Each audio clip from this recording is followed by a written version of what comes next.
नमस्कार दोस्तों। तो आज हम कंप्यूटर का एक प्रैक्टिकल टॉपिक नया टॉपिक स्टार्ट करते हैं जिसमें है बूलियन अलजेब्रा। ठीक है। इसकी कुछ अपनी अलग प्रॉपर्टीज़ हैं, अपनी थ्योरम्स हैं, अपनी अप्रोच है। कंप्यूटर की बात करें तो कंप्यूटर में हमारे पास तीन टॉपिक ऐसे हैं जो प्रैक्टिकली हैं। जैसे कि एक तो नंबर सिस्टम है जो कि मैंने पूरा करवा दिया है। आप देख लेना, कंप्यूटर वाली प्लेलिस्ट में आपको सब मिल जाएगा। बाइनरी से डेसिमल में कैसे जाते हैं सारा मैंने बता रखा है।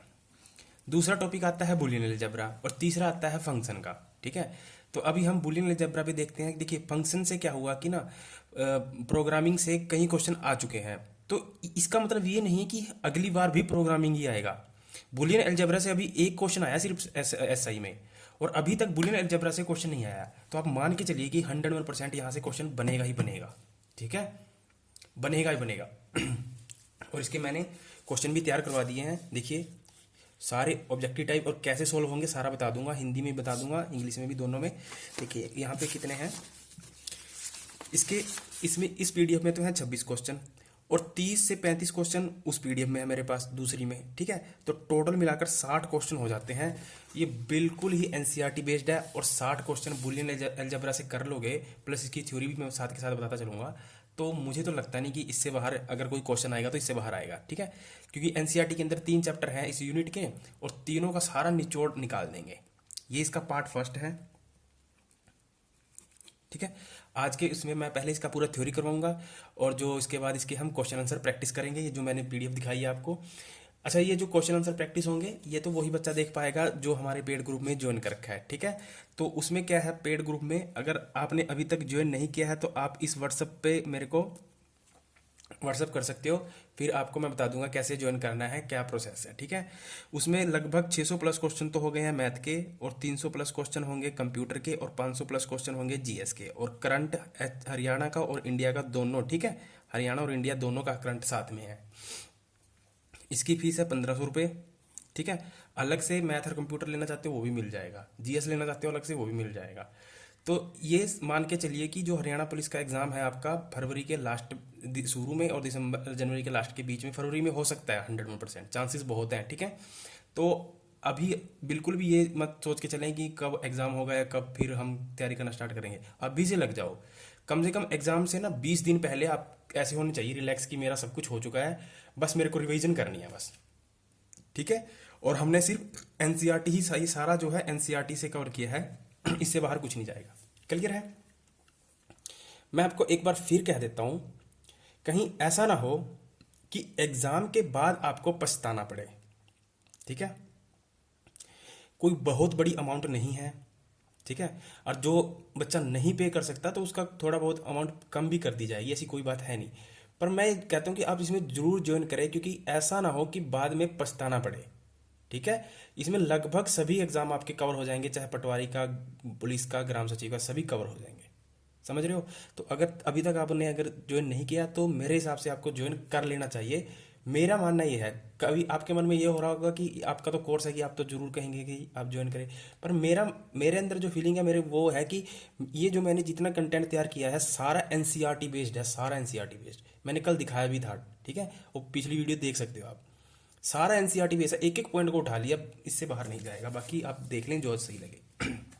देखिए, अब बूलियन अलजेब्रा के अंदर हमें क्या पढ़ना है, ठीक है, और इसमें कैसे ट्रुथ टेबल बनती है सारा मैं आपको बताऊंगा। क्लियर है? तो उसको जानने से पहले इसकी कुछ प्रॉपर्टीज हैं वो देख लीजिए, और साथ के साथ इसकी कुछ पॉइंट भी होंगे, थ्योरी के पॉइंट, जो हमारे एग्जाम के पॉइंट ऑफ व्यू से ज़्यादा इंपॉर्टेंट है। ठीक है, हम इतना भी डिटेल में नहीं जाएंगे कि हम कंप्यूटर साइंस पढ़ के प्रोग्रामर ही बन जाएं। हमें तो बस इतना पढ़ना है जितना हमारे एग्जाम से रिलेवेंट है और एग्जाम में आ सकता है। ठीक है, तो जब स्टार्ट करते हैं, देखिए हम तथ्यों के साथ चलेंगे और साथ के साथ कवर भी करते चलेंगे। देखिए जो बूलियन अलजेब्रा है, सबसे पहले इसका देख लें कि इसको किसने डेवलप किया था। ठीक है, जैसा कि एक अलजेब्रा होता है, जैसे आपको पता होना चाहिए कि अलजेब्रा क्या होता है। ठीक है, देखिए अलजेब्रा ना आप सबने पढ़ा है छोटी क्लासों में, पर वो आपको याद नहीं है। ठीक है, उसमें क्या होता है देखिए, जैसे मान लीजिए आपने छोटी क्लास में पढ़ा होगा ना, जैसे एक बॉक्स प्लस में 5 = 12। तो हमें कहता था कि इस बॉक्स में क्या होगा। ये छठी क्लास में, सातवीं क्लास में आपने जरूर पढ़ा होगा, छोटी क्लास में, फिफ्थ क्लास में भी हो सकता है। तो इस बॉक्स में क्या आएगा कि जिससे यहाँ 12 आ जाए। तो सबको पता है कि यहाँ क्या आएगा, 7 आएगा। ठीक है, तो ये चीज़ आपने पढ़ी है छोटी क्लास में। अब इसी चीज़ को मैं ऐसे भी तो लिख सकता हूँ ना, x प्लस में 5 इज इक्वल टू 12। जैसे ही मैंने इसको x प्लस इसकी फॉर्म में लिखा, तभी ये बन गया अलजेब्रा। ठीक है, अब इसका कंप्यूटर में भी काम है। ठीक है, डिजिटल सर्किट कैसे तैयार होते हैं वो सारा इसी के जरिए तैयार होता है। कंप्यूटर में कैसे प्रोग्रामिंग होती है वो इसी के जरिए तैयार होती है। समझ में आया, ये चीज़ होती है अलजेब्रा। समझ में आया कैसे, ये सबने पढ़ा है, बस थोड़ा याद नहीं रहता। क्लियर है। तो देखिए, अगर हम बुलियन अलजेब्रा की बात करें तो इसको सबसे पहले जो इसको इंट्रोड्यूस किया या जिसने इसका कहें कि डेवलप किया था, उसका नाम था जॉर्ज बुले।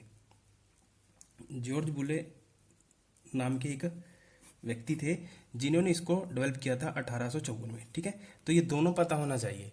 अगर आपसे पूछ ले कि बुलियन अलजेब्रा को किसने इंट्रोड्यूस किया था, तो आप कहेंगे जॉर्ज बुले। जैसा कि नाम से ही पता चल रहा है कि इनके नाम से ही इसका नाम पड़ा है, जॉर्ज बुले, यानी बुलियन अलजेब्रा। क्लियर है।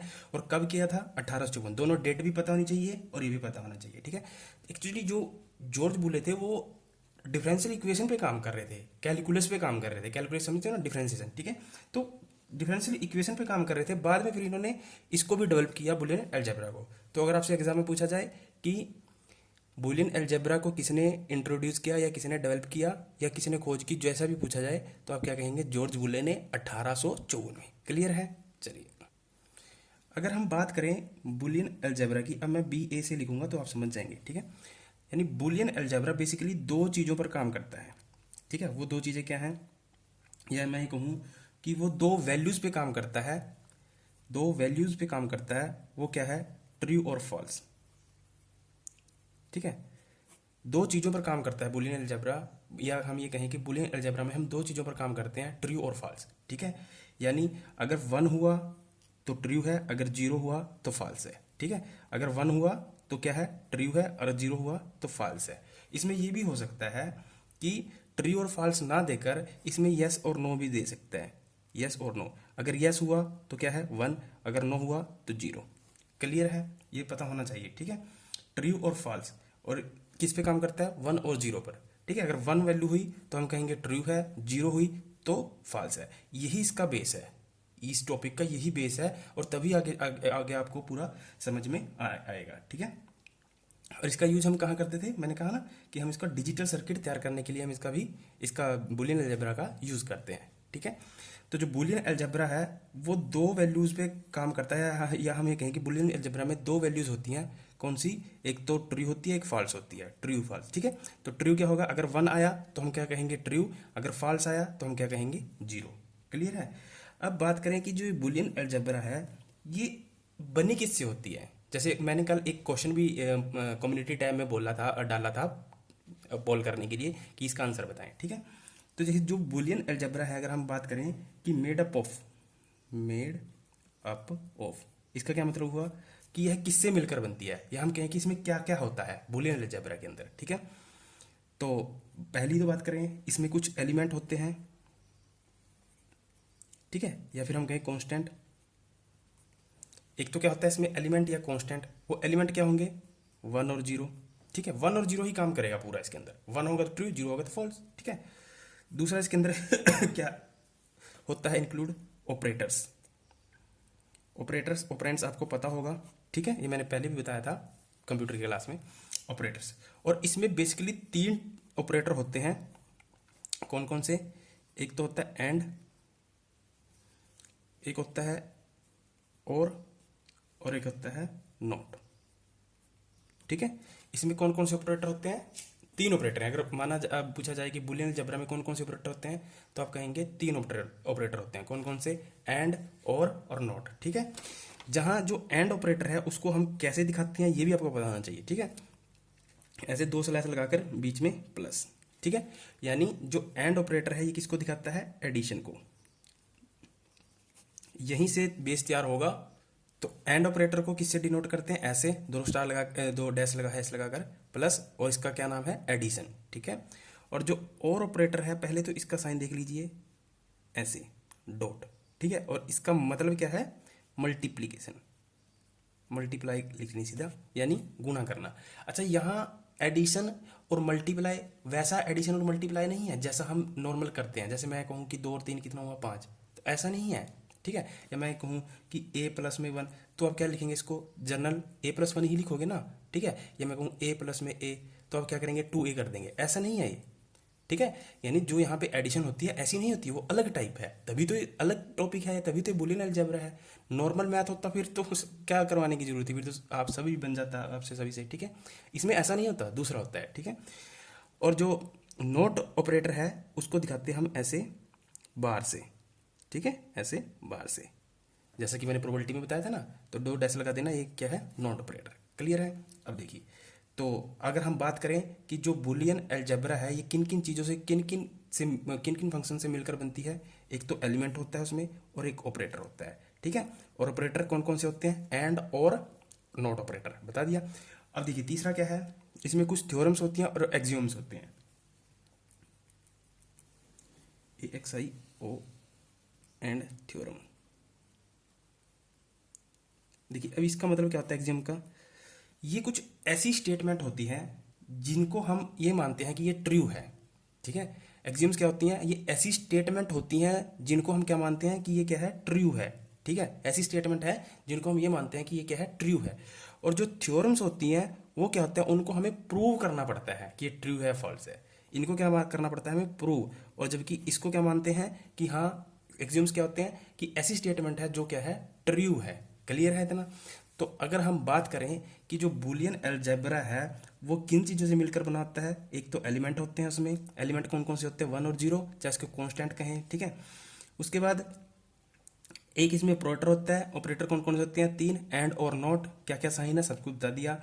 उसके बाद अच्छा ये याद रखना कि एंड का मतलब होता है एडिशन और का मतलब होता है मल्टीप्लिकेशन, ठीक है।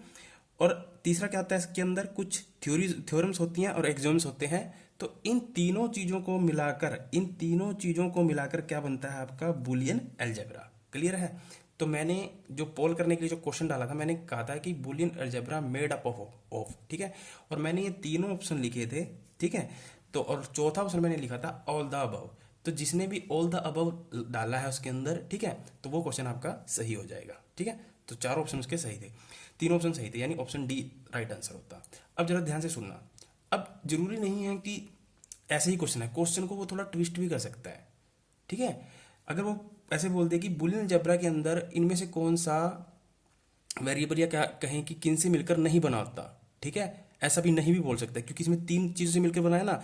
तो स्वाभाविक सी बात है कि जो चौथा ऑप्शन होगा या तो वो ऐसे बोलेगा कि नहीं होता है, या क्वेश्चन को ऐसे घुमाएगा कि किन की चीज़ों से मिलकर बना होता है। अगर वो किन चीज़ों से मिलकर बना होता है तो ऑप्शन में डी जरूर डालेगा, ऑल द अबव। अगर नहीं पूछेगा तो कोई ना कोई ऑप्शन, चाहे जरूरी नहीं है कि वो डी ही डाले, वो ए पे भी डाल सकता है, कुछ भी लिख देगा, ठीक है। पर आपने तीनों ये याद रखने हैं। क्लियर है, समझ में आ गया। जॉर्ज बूले ने इंट्रोड्यूस किया कब, ठीक है। इसमें क्या होता है, ट्रू फॉल्स होता है, आगे हम पूरी करेंगे इसके बारे में जांच पड़ताल, ठीक है। पर ये चीज़ें जब तक समझ में नहीं आएंगी तब तक वो आगे समझ में नहीं आएगा, ठीक है।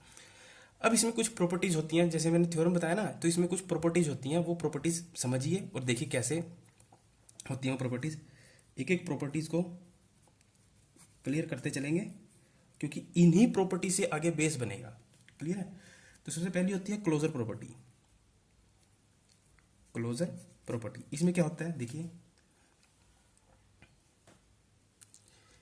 अगर मैं एंड ऑपरेटर और ऑपरेटर, समझ गए, एंड ऑपरेटर और ऑपरेटर, एंड ऑपरेटर क्या है, प्लस, इसको मैं किससे दिखाता हूं, डॉट से। अगर मैं इन दोनों ऑपरेटर को किसी, आप जो जो मैं बोल रहा हूं उसको लिखते चलें। अगर मैं एंड ऑपरेटर और ऑपरेटर को किसी बूलियन वेरिएबल या कांस्टेंट पर लगाऊं, तो उसके बाद जो मुझे रिजल्ट मिलता है वो एक बूलियन वैल्यू ही देगा। कैसे, देखिए, अगर मैं एग्जांपल के साथ पूरा क्लियर कर दूंगा। अगर मैं, पहले ध्यान से सुनिए, अगर किसी में एंड ऑपरेटर या फिर और ऑपरेटर को किसी बूलियन वेरिएबल या कांस्टेंट पर लगाएं, तो जो रिजल्ट मिलेगा ना मुझे, जो रिजल्ट मिलेगा वो क्या मिलेगा, बूलियन ही मिलेगा, बूलियन वैल्यू ही मिलेगी, ठीक है। और बूलियन वैल्यू क्या है, 1 और 0, ठीक है। समझ में आया? बुलियन वैल्यू क्या है? 1 और 0। जैसे कि देखिए फॉर एग्जांपल मैंने क्या किया, 0 और 1 लिया, ठीक है। पहले मैंने ये ऑपरेटर लगाया, कौन सा? And operator. अगर मैं 0 + 1 करता हूं तो मेरे को रिजल्ट क्या मिलेगा? 1, ठीक है। अगर मैं 0 फिर ये ऑपरेटर लगाया मैंने, डॉट 1 करता हूं तो मेरे को रिजल्ट क्या मिलेगा? 0, क्योंकि गुणा का मतलब क्या होता है? गुणा करना, ठीक है। तो अब जरा ध्यान से देखना कि जब मैंने दो किसी बुलियन वेरिएबल, ये क्या है? 0 और 1 क्या है? Boolean variable. अब डेफिनेशन देखिए और साथ के साथ मिलाइए।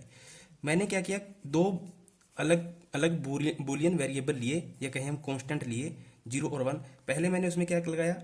एंड ऑपरेटर, ठीक है। और जब उसका रिजल्ट मिला मेरे को क्या मिला? 1। और 1 क्या है? बुलियन वैल्यू ही है। 1 क्या है? बुलियन वैल्यू ही है, क्योंकि जो ये चीज मिली है क्या है? रिजल्ट है, ठीक है। और रिजल्ट मुझे क्या मिला है? बुलियन वैल्यू ही तो मिली है, 1 ही तो मिला है। ऐसे ही जब मैंने इसमें और ऑपरेटर लगाया तब मेरे को क्या मिला? 0। और 0 क्या है? यहां देखिए 0 क्या है? बुलियन वैल्यू ही तो है। यही कहलाती है क्लोजर प्रॉपर्टी। क्लियर है? ठीक है। तो आगे इनका बहुत काम आएगा, और एक एक पॉइंट को नोट करते चलें। तो क्लोजर प्रॉपर्टी समझ में आ जानी चाहिए। दूसरी प्रॉपर्टी है इसके अंदर आइडेंटिटी। आइडेंटिटी क्या है? देखिए किसी भी वैल्यू का सम, किसी भी, जब मैं कहूंगा ना किसी भी वैल्यू का, तो इसका मतलब क्या समझे करेंगे आप? कि बुलियन वैल्यू की बात हो रही है, क्योंकि बुलियन अलजेब्रा कर रहे हैं ना हम, ठीक है। तो किसी भी बुलियन वैल्यू के सम को, सम मतलब समझ रहे हो ना, उसके जोड़ को, ठीक है। सम को हम 0 से, और यहां ये वाला और, ठीक है, और प्रोडक्ट, प्रोडक्ट समझ रहे हो ना, गुणा को 1 से ऑपरेट करें तो हमें ओरिजिनल वैल्यू ही मिलती है। ओरिजिनल वैल्यू ही मिलती है। जो जो मैं बोल रहा हूँ ना वो लिखते चले जाएं। मैं क्या लिख रहा हूँ ये मैटर नहीं करता, मैं गलत भी लिख देता हूँ, बोलता कुछ और हूँ, लिख देता हूँ गलत, ठीक है। तो जो मैं बोल रहा हूँ वो लिखें। तो आइडेंटिटी क्या होती है? आइडेंटिटी प्रॉपर्टी क्या होती है? यदि हम किसी बुलियन वैल्यू को, ठीक है, या उसके बुलियन वैल्यू के किसी सम को 0 से, यहाँ याद रखेंगे बुलियन वैल्यू के किसके सम को किससे? 0 से, और प्रोडक्ट को किससे? 1 से ऑपरेट कराएं या फिर कुछ ऑपरेशन लगाएं, तो हमें जो वैल्यू मिलेगी वो क्या मिलेगी? ओरिजिनल वैल्यू ही मिलेगी। फॉर एग्जाम्पल, एग्जाम्पल समझ में आएगा। जैसे मान लीजिए मेरे पास कोई ये ए, ये कोई बुलियन वैल्यू है उदाहरण के लिए, ठीक है। अगर मैं इसके सम को, अगर मैं इसके सम को, अगर मैं इससे 0 से इसका सम करता हूँ, क्योंकि लिख रखा है ना कि 0 से क्या करूँ? सम करूँ। सम का मतलब जोड़ूं इसको, ठीक है।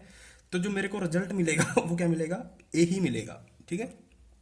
यानी वैल्यू क्या थी? ये बुलियन वैल्यू क्या थी? ए। उसको मैंने 0 से सम किया तो मेरे को रिजल्ट क्या मिला? ए ही मिल गया। तो इसका मतलब क्या हुआ कि जो मुझे वैल्यू मिली वो क्या मिली? ओरिजिनल वैल्यू ही मिल गई, ठीक है। सेम अगर मैं इस बुलियन वैल्यू का डॉट करूं, प्रोडक्ट करूं किसके साथ?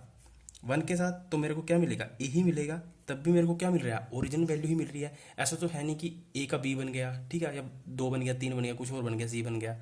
मेरे को वही वैल्यू मिल रही है ना। यही कहलाती है आइडेंटिटी प्रॉपर्टी, ठीक है। तो इसको अपनी भाषा में जैसे समझ में आएगा ना वैसे लिखना। तीसरी प्रॉपर्टी है आपकी कॉम्यूटेटिव प्रॉपर्टी। ये मैथ में भी बहुत बार बार आता है, मैट्रिक्स में आपने पढ़ा भी मेरे साथ है, ठीक है। तो कॉम्यूटेटिव प्रॉपर्टी क्या कहती है? लिखिए किसी भी बुलियन अलजेब्रा में हम, लिख लेना इसको, ठीक है। किसी भी बुलियन अलजेब्रा में हम उसके वेरिएबल के ऑर्डर को, किसी भी बुलियन अलजेब्रा में हम उसका जो वेरिएबल है उसके ऑर्डर को रिवर्स करते हैं, रिवर्स कर सकते हैं, चाहे उसमें हम और ऑपरेटर लगा रहे हो, चाहे हम उसमें एंड ऑपरेटर लगा रहे हो, ठीक है।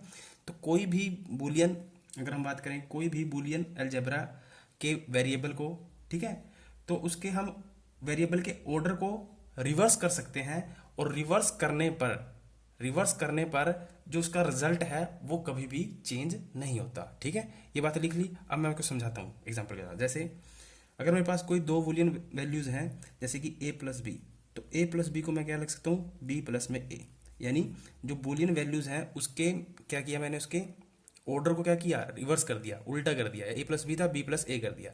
तब भी ये क्या रहेंगे? इनका रिजल्ट सेम ही रहेगा। जैसे अगर हम फॉर एग्जाम्पल के लिए मैं 0 और 1 दो बुलियन वैल्यू मान लूँ, ठीक है, और मान लीजिए मैं 0 को a मान लूँ और 1 को b मान लूँ, ठीक है। तो यहाँ रखिए 0 प्लस में 1 और यहाँ पे क्या लिखेंगे आप, 1 प्लस में 0। तो यहाँ पे क्या रिजल्ट देगा ये 1 और यहाँ क्या रिजल्ट देगा 1। तो दोनों तरफ क्या रिजल्ट दे रहा है सेम रिजल्ट दे रहा है ना। तो इसके रिजल्ट पे क्या पड़ता है, फर्क नहीं पड़ता। ये कहलाती है इसकी कम्यूटेटिव प्रॉपर्टी, ठीक है। अगर अगर ये तो था किसमें, एंड ऑपरेटर में, ठीक है, और ऑपरेटर में भी इसका कोई फर्क नहीं पड़ता इसके ऊपर। जैसे कि अगर मैं कहूँ a डॉट बी, तो उसको क्या लिख सकता हूँ, b डॉट ए, ठीक है। अगर कहीं कई बार क्वेश्चन ऐसे भी आ सकता है कि जैसे a प्लस बी किसके इक्वल होगा, अगर ये कम्यूटेटिव है तो आप क्या कहेंगे, b प्लस ए। अगर कहेगा कि a डॉट बी किसके इक्वल होगा अगर ये कम्यूटेटिव है, ठीक है, ये जरूर होना चाहिए वर्ड। अगर वो कम्यूटेटिव है तो आप क्या कहेंगे, b डॉट ए। क्लियर है, ठीक है। जैसे कि यहाँ पे एग्जांपल के साथ आप कर भी सकते हो। जैसे मैंने a को क्या माना था 0 और b को क्या माना था 1, क्योंकि बूलियन वैल्यू ही मान सकते हैं। तो 0 डॉट 1 तो क्या रिजल्ट आएगा, 0 आएगा। सेम है 1 डॉट 0 तो क्या रिजल्ट आएगा, 0 ही आएगा। तो रिजल्ट दोनों क्या है, सेम है, ठीक है। तो यही कहलाती है आपकी कम्यूटेटिव प्रॉपर्टी। क्लियर है। अब अगली आती है आपकी डिस्ट्रीब्यूटिव प्रॉपर्टी, या कहें लॉ, डिस्ट्रीब्यूटिव प्रॉपर्टी या लॉ। देखिए इसमें क्या होता है, देखिए मैं पहले इसका एग्जांपल ले लेता हूँ, फिर थ्योरी बनाने में आसान रहेगा, ठीक है। जैसे डिस्ट्रीब्यूटिव प्रॉपर्टी क्या कहती है, अगर मान लीजिए मेरे पास है a डॉट बी प्लस सी, तो ये किसके इक्वल हो जाएगा। तो मैं कहूँगा a डॉट बी पहली इसके साथ, फिर बीच में किसका निशान है, प्लस का, फिर a डॉट सी वो किसके इक्वल हो जाता है, इसके इक्वल हो जाता है। मेरे पास ऐसा भी हो सकता है, अगर मेरे पास ऐसे हो कि a प्लस अंदर b डॉट सी हो, यहाँ प्लस का मतलब एंड ऑपरेटर, यहाँ डॉट का मतलब और ऑपरेटर, तो कैसे बटेगा। तो आप कहेंगे a plus B, A plus में बी, बीच में क्या है, बीच में क्या है डॉट, यहाँ क्या था प्लस, तो प्लस लगा दिया था। तो डॉट और a प्लस में c, ठीक है। और यहाँ पर डॉट क्यों लगा था, क्योंकि यहाँ पे डॉट था। यहाँ प्लस क्यों लगाया बीच में, क्योंकि यहाँ प्लस था। और यहाँ प्लस क्यों लगाया बीच में, क्योंकि यहाँ पे प्लस था। और यहाँ डॉट क्यों लगाया, क्योंकि यहाँ पे डॉट था, ठीक है। तो ये कहलाती है डिस्ट्रीब्यूटिव प्रॉपर्टी। देखिए ये अब इसकी जो थ्योरी है अब खुद बनेगी, देखिए समझ में आएगा। यदि हम किसी बुलियन अलजेब्रा के अंदर, या हम कहें कि हमें जो बुलियन अलजेब्रा का जो डिस्ट्रीब्यूटिव लॉ है वो हमें ये बताता है कि यदि आप ओरिंग कर रहे हैं या फिर एंडिंग कर रहे हैं, समझ में आया। यदि आप ओरिंग कर रहे हैं या एंडिंग कर रहे हैं, यहाँ ओरिंग ऐसे लिखा हुआ है और एंडिंग ऐसे लिखा हुआ है, ठीक है। मतलब समझ गए, ओरिंग का मतलब यानी आप क्या लगा रहे हैं, और ऑपरेटर लगा रहे हैं, ठीक है। और ऑपरेटर मतलब डॉट, और एंडिंग का मतलब आप क्या लगा रहे हैं, एंड ऑपरेटर लगा रहे हैं यानी प्लस, ठीक है। जैसे यहाँ देखिए क्या कर रहे थे, अगर आप किसी बूलियन वेरिएबल में ओरिंग कर रहे हैं, देखिए यहाँ पे क्या है डॉट, यानी ओरिंग कर रहे हैं, ठीक है। या फिर यहाँ पर क्या लगा रहे थे आप, प्लस लगा रहे थे यानी एंडिंग कर रहे हैं। या आप किसी भी, अब समझिए, यानी यदि आप किसी भी बूलियन वेरिएबल पर ओरिंग कर रहे हैं या एंडिंग कर रहे हैं, समझ में आ गया। यहाँ क्या कर रहे हो ओरिंग, यहाँ क्या कर रहे हो एंडिंग, क्योंकि यहाँ पे डॉट यहाँ पे क्या और ऑपरेटर लगा रहे हो, यहाँ पर एंड ऑपरेटर, ठीक है। ये पता होना चाहिए, और ऑपरेटर गुणा वाला होता है और एंड ऑपरेटर जमा वाला, ठीक है, एडिशन वाला।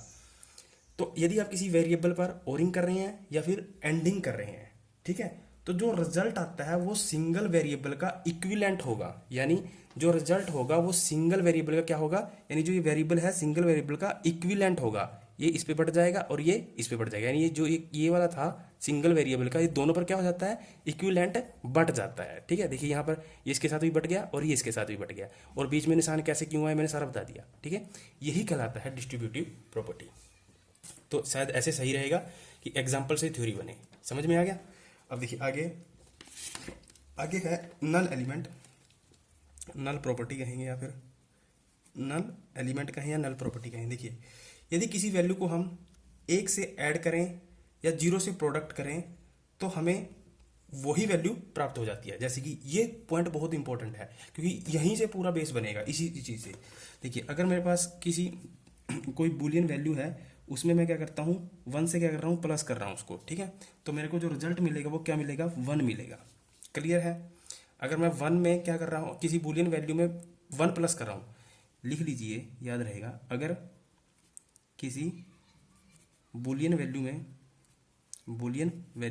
में 1 प्लस करता हूँ तो रिजल्ट मेरे को एक ही मिलेगा। ठीक है, यहाँ मैंने बुलियन वैल्यू क्या ली है, ए ली है। आप कहेंगे सर पहले आपने बताया था 0 1, 0 1 ही है, मैं करके दिखाऊंगा पूरा। ठीक है, यहाँ मैंने लेट कर लिया। ठीक है, तो अगर मैं a प्लस 1 करता हूँ तो मेरे को रिजल्ट क्या मिलता है, 1। ठीक है, अगर मैं a डॉट 0 करता हूँ तो मेरे को रिजल्ट क्या मिलेगा, 0। ठीक है, यानी अगर मैं किसी बुलियन मतलब अलजेब्रा के अंदर यदि मैं किसी बुलियन वैल्यू के अंदर एक से उसको क्या करता हूँ, प्लस करता हूँ, तो मेरे को क्या मिलेगा, 1। अगर मैं जीरो से क्या करता हूँ, उसका प्रोडक्ट करता हूँ, यहाँ पे क्या कर रहा हूँ मैं, प्रोडक्ट करता हूँ, तो मेरे को रिजल्ट क्या मिलेगा, 0 मिलेगा। ठीक है, अब मेरे को पता है कि जो मेरे पास बुलियन वैल्यू है वो 0 और 1 है। ठीक है, अब एक ही जगह 0 और 1 रख कर देख लीजिए। अगर आप यहाँ 0 रखेंगे तो यहाँ पे +1, तो क्या आएगा, 1। जहाँ पे भी 0 + 1 होगा तो हम उसको क्या लिखेंगे, 1। ठीक है, अब 1 रख के देख लीजिए, 1 + 1 आएगा तो उसको भी हम क्या लिखेंगे, 1 लिखेंगे। ये याद रखना, उसको भी हम क्या लिखेंगे, 1 ही लिखेंगे। अच्छा, यहाँ 1 आगे भी हो सकता है, 0 पीछे भी हो सकता है, तब भी 1 ही आएगा। यहाँ कभी ये लगाओ दूसरा मैथ कि यहाँ पे 2 हो जाएगा, नहीं। मैंने कहा था ना कि इसकी कैलकुलेशन थोड़ी अलग होती है जनरल मैथ से। ठीक है, अगर देखिए यहाँ पर मैं 1.0 करूंगा तब भी मेरे पास रिजल्ट क्या आएगा, 0 आएगा। अगर मैं 0.0 करूंगा तब भी मेरे पास रिजल्ट क्या आएगा, 0 आएगा। ठीक है, तो ये जो केस है ना, ये जरूर पता होना चाहिए, तभी आपको आगे क्वेश्चन बड़े बड़े सोल्व करने में आसानी रहेगी। तो अगर कहें a + 1 क्या होगा, 1 होगा। यानी किसी भी बुलियन वैल्यू, a का मतलब यहाँ जो a है इसका क्या मतलब है, कोई भी बुलियन वैल्यू, जैसे कि ये 1 या 0। ठीक है, या कोई भी बुलियन वैल्यू के अंदर अगर हम एक जोड़ते हैं तो मेरे को रिजल्ट क्या मिलता है, 1 मिलेगा। ठीक है, अगर किसी भी बुलियन वैल्यू का मैं प्रोडक्ट करता हूं 0 से तो मेरे को रिजल्ट क्या मिलेगा, 0 मिलेगा। क्लियर है, चलिए। उसके बाद है कॉम्प्लीमेंट प्रॉपर्टी, छठी है, सारा लिखते भी चलें। ठीक है, कॉम्प्लीमेंट प्रॉपर्टी। अब कॉम्प्लीमेंट प्रॉपर्टी क्या होती है, आपने मैथ में पढ़ा भी होगा। यानी अगर मैं, मेरे पास वैल्यूज क्या होती हैं, 1 और 0। अगर मैं 1 का कॉम्प्लीमेंट करता हूं तो क्या आ जाएगा, 0। अगर मैं 0 का कॉम्प्लीमेंट करता हूं तो क्या आ जाएगा, 1। बात खत्म। यही होती है कॉम्प्लीमेंट प्रॉपर्टी। ठीक है, अगर मैं 1 का कॉम्प्लीमेंट करता हूं तो मेरे पास क्या आ जाएगा, 0। अगर मैं 0 का कॉम्प्लीमेंट करता हूं तो मेरे पास क्या आ जाएगा, 1 आ जाएगा। क्लियर है, समझ में आ गया। ठीक है, अब देखिए अगर मेरे पास कोई बुलियन वैल्यू है a, मान लेते हैं कोई बुलियन वैल्यू है a, अगर मैं उसके अंदर उसका कॉम्प्लीमेंट, ये इसका कॉम्प्लीमेंट है, उसको ऐड करता हूं तो मेरे को रिजल्ट क्या मिलेगा, 1। ठीक है, क्या मिलेगा, 1। अगर कोई मेरे पास बुलियन वैल्यू है, उसका उसका मैं क्या करता हूं, और ऑपरेटर, यहाँ अच्छा ऐड नहीं, यहाँ मैंने गलत बोल दिया, ऐड। यहाँ मैं क्या कहूंगा, इसमें इसे एंड ऑपरेटर यूज करता हूँ। ठीक है, क्योंकि ये तो अलग चीज है ना, ये वैसा मैथ तो है नहीं, ये अलग चीज है।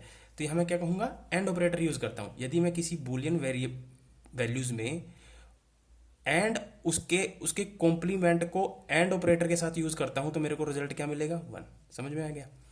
अगर मैं किसी बुलियन वेरिएबल में और ऑपरेटर, यहाँ डॉट का मतलब और ऑपरेटर के साथ उसका कॉम्प्लीमेंट यूज करता हूं तो मेरे को रिजल्ट क्या मिलेगा, 0।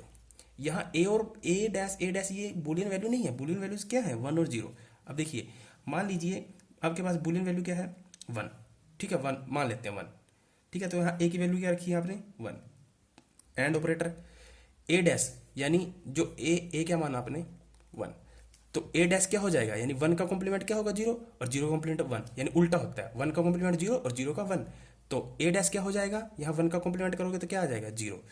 तो 1 प्लस में 0 क्या आएगा आंसर, 1। ऊपर कहा था ना मैंने कि यदि किसी भी बुलियन वैल्यू में अगर हम 1 जोड़ते हैं तो क्या आता है, रिजल्ट 1 ही आता है। ठीक है, सेम यहाँ पर ए की वैल्यू क्या मानी थी हमने, 1 डॉट। अगर मैं इसके प्रोडक्ट यानी इसका कॉम्प्लीमेंट क्या होगा, 1 का, फिर ए है ना, ए को 1 माना तो इसका ए का कॉम्प्लीमेंट क्या होगा, 0। तो अगर मैं ऐसे क्या करवाता हूँ, और ऑपरेटर यूज करवाता हूँ तो मेरे को रिजल्ट क्या मिलेगा, 0 मिलेगा। क्लियर है, ऊपर हमने किया भी है। ठीक है, तो ये कहलाता है कॉम्प्लीमेंट। तो याद रखेंगे, अगर मान लीजिए ऐसा हो कि ए का कॉम्प्लीमेंट तो क्या हो जाएगा, ए आ जाएगा, सिंपल। मैथ में भी किया था ना, डैश का डैश स्क्यू मैट्रिक्स के अंदर। अगर ये ऐसा लिखा हो कि 1 का कॉम्प्लीमेंट तो क्या आ जाएगा, 1 ही आ जाएगा, सिंपल। क्लियर है, चलिए, तो ये भी आप याद रखेंगे। ठीक है, आगे है इंडेम्पोटेंसी। ठीक है, इंडेम्पोटेंसी। ठीक है, अब ये प्रॉपर्टी क्या कहती है, देखिए, यदि हम किसी भी बुलियन क्वांटिटी का सम या प्रोडक्ट खुद से करते हैं तो हमें वो ही मिलता है। समझ में नहीं आया, देखिए एग्जांपल समझ में आएगा। मान लीजिए मेरे पास कोई बूलियन क्वांटिटी है एक, ठीक है। इसका क्या करना है, पहले सम किससे करना है, इसी से, यानी सम कर दिया किससे, इसी से। तो जो मेरे को रिजल्ट मिलेगा वो खुद ही मिलेगी, यानी जो ये था ना वो खुद ही मिलेगा, यानी ए ही मिलेगा, ठीक है। सेम अगर किसी बूलियन क्वांटिटी का मैं क्या करता हूं, प्रोडक्ट करता हूं खुद से, इटसेल्फ से, तो मेरे को रिजल्ट क्या मिलेगा, वो इटसेल्फ खुद ही मिल जाएगा। क्लियर है, ठीक है। यानी मान लीजिए अगर मैं क्या करता हूं कि मान लीजिए मैंने बूलियन दो वैल्यूज मान ली 1 और 0, आप इसमें से कुछ भी रख सकते हो, 0 रखें जब भी हो जाएगा, 1 रखें तब भी हो आएगा। मान लीजिए मैंने ए को 1 मान लिया, तो 1 प्लस में खुद से सम करना है तो 1, तो क्या आएगा, 1 ही आएगा ना। मैंने बताया था ना कि अगर 1 + 1 क्या होता है, 1 होता है, यहाँ 2 मत लगा देना, ठीक है। तो जो रिजल्ट आया वो खुद ही आया ना, ये देखिए ये खुद ही आ गया यहाँ पर। सेम अगर आप 0 रखना चाहें तो 0 प्लस उसको सम किससे करें, खुद से, तो क्या आएगा, 0 ही आएगा। ये रखा, इसका सम खुद से किया तो यही रिजल्ट आ गया। सेम यहाँ पे भी यही कंडीशन होगी, ठीक है। तो यही कहलाता है आइडेम्पोटेंसी लॉ या कहें प्रॉपर्टी, ठीक है। चलिए समझ में आया। आगे है इनवोल्यूशन प्रॉपर्टी। इनवोल्यूशन प्रॉपर्टी ये क्या होती है, देखिए यदि हम किसी बूलियन वैल्यू के कॉम्प्लीमेंट का कॉम्प्लीमेंट करें तो हमें ओरिजिनल वैल्यू मिल जाती है। अभी पीछे बताया था, ये चीज बताई थी ना, ये यही चीज है, ठीक है। यानी मान लीजिए अगर मेरे पास कोई बूलियन वैल्यू है, उसके कॉम्प्लीमेंट का कॉम्प्लीमेंट करूं, यानी उसके डैश का डैश करूं, तो मेरे को वही वैल्यू मिल जाती है, रिजल्ट वही मिल जाता है। आप यहाँ रख कर देख लीजिए, अगर मैं 1 के कॉम्प्लीमेंट का कॉम्प्लीमेंट करूँ तो कॉम्प्लीमेंट कॉम्प्लीमेंट कट जाएंगे तो 1 मिलेगा। अगर 0 के कॉम्प्लीमेंट का कॉम्प्लीमेंट करूँ तो मेरे को क्या मिलेगा, वो खुद मिलेगी, वही वैल्यू मिलेगी। यही क्या कहलाता है, इनवोल्यूशन लॉ या प्रॉपर्टी। अगला है एसोसिएटिव प्रॉपर्टीज। एसोसिएटिव, क्योंकि बिना प्रॉपर्टीज के आपको ये समझ में आने वाला नहीं है, ठीक है। जो जो मैंने बोला है ना, लिखा मत ध्यान करना, जो मैंने बोला है उसको नोट करते चले जाना हिंदी में, जो जो मैंने बोला वैसी भाषा में नोट करते चले जाएं, ठीक है। देखिए मैं आपको समझा देता हूँ एसोसिएटिव प्रॉपर्टी क्या होती है।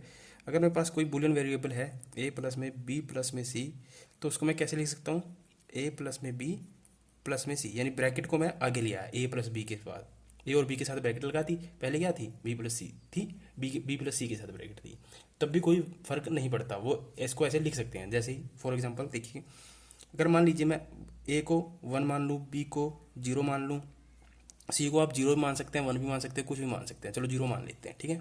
तो यहाँ पर रखिए 1 प्लस में 0 प्लस में 0, ठीक है। तो क्या ये दोनों इक्वल आएंगे, सेम यहाँ पर 1 प्लस में 0 प्लस में 0।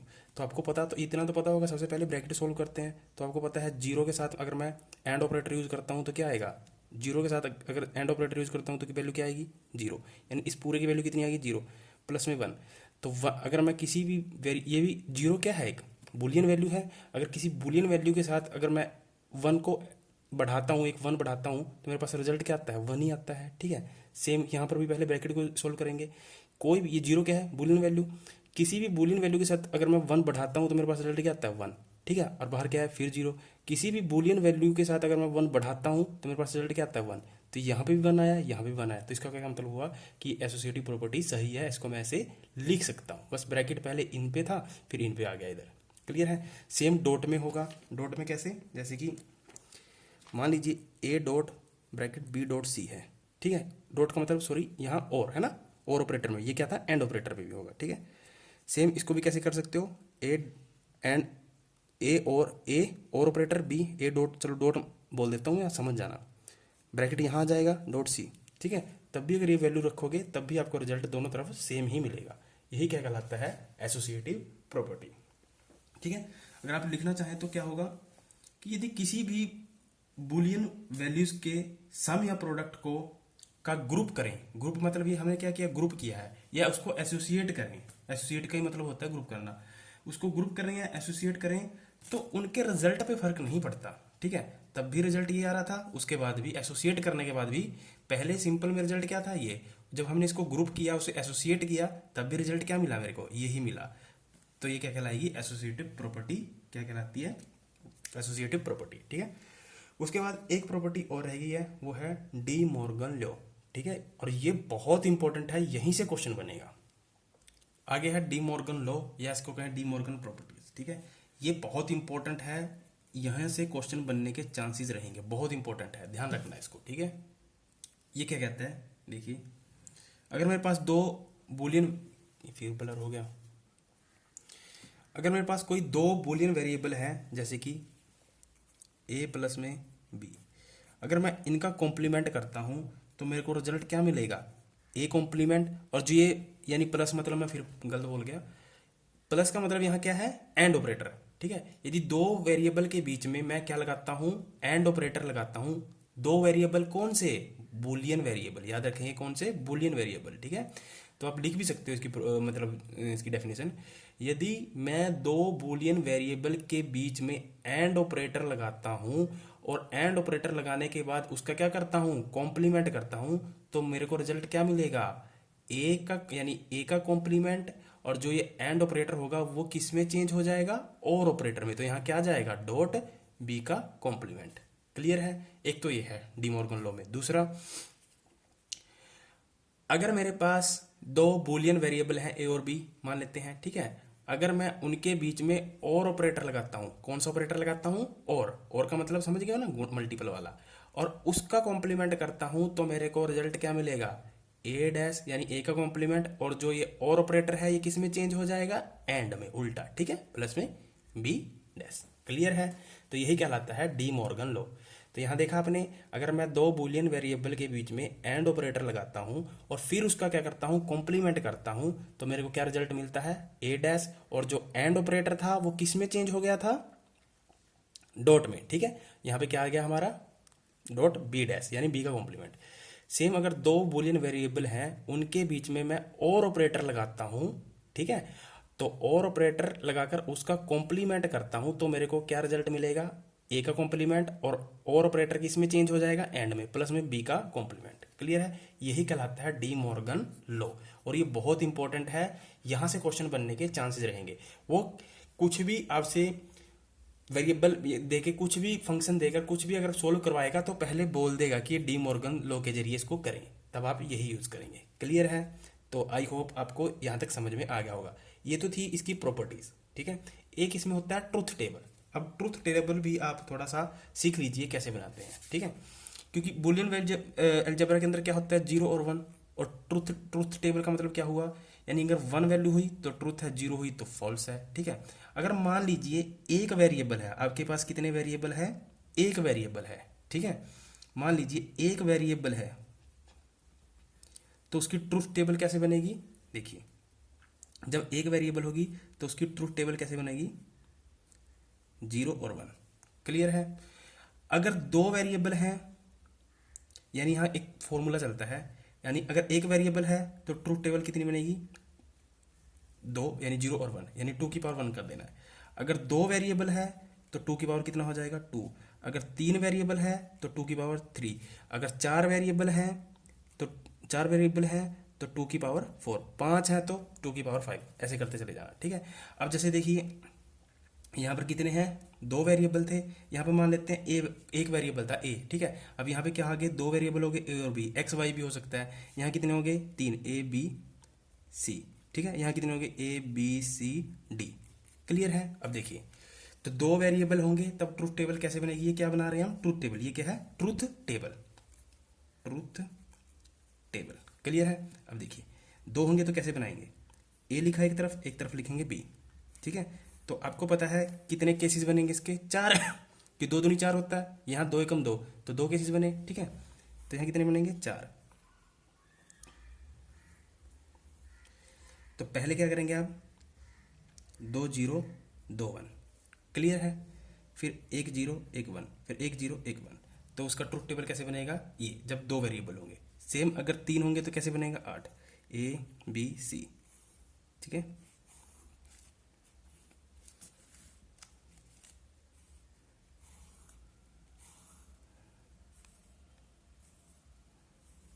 आठ बॉक्स बना लीजिए, आठ ऐसे काउंट करने हैं, एक दो तीन चार पाँच छः सात आठ, ठीक है। तो अब यहाँ पे क्या है, आठ, यहाँ पे कितने थे, चार, तो पहले दो जीरो फिर दो वन, ठीक है। तो यहाँ पर आठ है ना, तो पहले चार जीरो फिर चार वन, तो चार जीरो चार वन, ठीक है। फिर दो जीरो दो वन, फिर 2 0 2 1, फिर 1 0 1 1, फिर 1 0 1 1, फिर 1 0 1 1, फिर 1 0 1 1। ये क्या होगा? ट्रुथ टेबल है। ठीक है, क्लियर है? ये कहलाती है ट्रुथ टेबल। जैसे इसमें क्या है, 2 की पावर 4 यानी 16 हो जाएगा। तो पहले क्या होंगे? 8 0, 16 बॉक्स बनेंगे ना, 8 0 8 1, फिर 4 0 4 1, फिर 4 0 फिर 4 1, ऐसे ही। फिर 2 0 2 1 2 0 2 1, ऐसे करते करते फिर 1 0 1 1 1 0 1 1, ऐसे बना लोगे तो यही कहलाती है ट्रुथ टेबल। क्लियर है? ठीक है। तो अगर एक वेरिएबल है तो कितने बनते हैं? 2। 2 वेरिएबल हैं तो कितने बनते हैं? 4। 3 वेरिएबल हैं तो कितने बनते हैं? 8। बस 2 की पावर करते जाना जितने वेरिएबल होंगे। क्लियर है? ये होता है आज का बेसिक। ठीक है, और अब इसके जो क्वेश्चन होंगे मैं सारे करवा दूंगा। ये तो बच्चे वही देख पाएंगे जो हमारे पेड कोर्स में है। ठीक है, जैसे एक क्वेश्चन की अगर हम डिस्कस करें, the commutative law of the Boolean algebra state that. ठीक है, हमें कॉम्यूटेटिव लॉ लगाना है। मैंने आपको कॉम्यूटेटिव प्रॉपर्टी पढ़ाई ना, तो a प्लस बी, क्या a plus B is equal to a dot B होता है? क्या ये ट्रू है या फॉल्स है? तो आपको बताना है ट्रू है या फॉल्स है। तो मुझे पता है कि ये क्या है? फॉल्स है। क्यों? क्योंकि मैंने आपको पढ़ाया ना पीछे कॉम्यूटेटिव प्रॉपर्टी के बारे में पढ़ाया था। मैंने क्या बताया था कि जब भी कॉम्यूटेटिव प्रॉपर्टी पूछता है तो क्या होता है, अगर 2 बूलियन वेरिएबल में क्या मैं एंड ऑपरेटर लगाता हूं तो वो क्या हो जाएगा? b प्लस में a, रिवर्स हो जाता है। ठीक है, क्या हो जाते हैं? रिवर्स हो जाते हैं, और उनके रिजल्ट पे कोई फर्क नहीं पड़ता। ठीक है, तो ये क्या हो जाएगा? फॉल्स हो जाएगा। अगर ये b प्लस a होता तब क्या हो जाता? ट्रू हो जाता। जैसे कि एक क्वेश्चन और मैं दिखा देता हूँ, फिर बाकी तो हम उसी में करेंगे पेड वाले में। तो जैसे applying De Morgan theorem the expression A B C का डैश। ठीक है, हमें कौन सी थ्योरम अप्लाई करनी है? डी मॉर्गन, अभी बताया था मैंने। ठीक है, यहाँ पे क्या दे रखा है? ए बी सी, ठीक है, का कॉम्प्लीमेंट। यदि हम, और ए बी सी क्या है? बुलियन वैल्यूज हैं। ठीक है, जब भी हम किसी बुलियन वैल्यूज का क्या लेते हैं? हम और ऑपरेटर लगाते हैं। ये यहाँ पे क्या लगाया हुआ है? यहाँ पे कुछ नहीं है तो गुणा है ना, गुणा का मतलब क्या हुआ? और ऑपरेटर लगाते हैं। ठीक है, तो कभी जब भी हम किसी बुलियन वैल्यू का और ऑपरेटर लगाकर उसका क्या करते हैं? कॉम्प्लीमेंट। यहाँ देखिए कॉम्प्लीमेंट लिखा हुआ है ना, तो यहाँ क्या कर दिया हमने? कॉम्प्लीमेंट करते हैं। तो हमें रिजल्ट क्या मिलता था?